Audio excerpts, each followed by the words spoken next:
एक जंगल में एक बहुत पुराना बरगद का पेड़ था। उस पेड़ पर घोंसला बनाकर एक कौवा कव्वी का जोड़ा रहता था।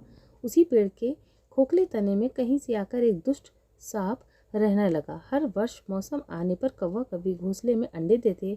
दुष्ट सर्प मौका पाकर उसे घोंसले में जाकर अंडे खा जाता। एक बार जब कौवा और कव्वी जल्दी भोजन पाकर शीघ्र ही लौट आए तो उसने उस दुष्ट सर्प को अपने घोंसले में रखे अंडों को झपटते हुए देखा। अंडे खाकर सांप चला गया। कौवे ने कवि को ढाढ़स बंधाया, प्रिय हिम्मत रखो, अब हमें शत्रु का पता चल गया है, कुछ उपाय भी सोच लेंगे। कौवे ने काफी सोचा विचारा और पहले वाले घोंसले को छोड़कर काफी ऊपर टहनी पर घोंसला बनाया और कवि से कहा, यहाँ हमारे अंडे सुरक्षित रहेंगे। हमारा घोंसला पेड़ की चोटी के किनारे निकट है और ऊपर आसमान में चील मंडराती रहती है। चील सांप की बैरी है।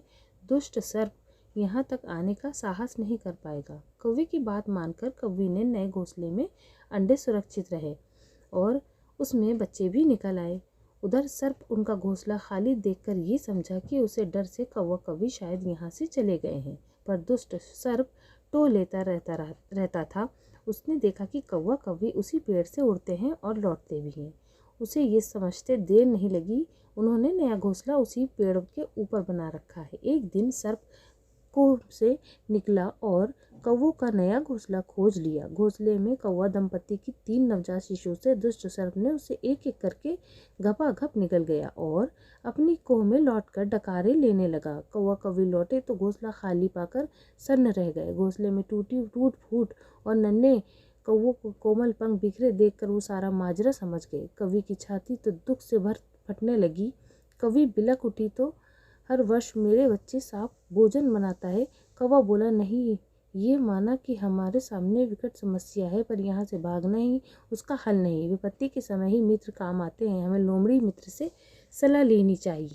दोनों तुरंत ही लोमड़ी के पास गए। लोमड़ी ने अपने मित्रों की दुख भरी कहानी सुनी। उसने कौवा और कौवी के आंसू पोंछे। लोमड़ी ने काफी सोचने के बाद कहा, मित्रों, तुम्हें वो पेड़ छोड़कर जाने की जरूरत नहीं। मेरे दिमाग में तरकीब आ गई जिससे वो दुष्ट सांप से छुटकारा पाया जा सकता है। लोमड़ी ने अपने चतुर दिमाग में आई तरकीब बताई।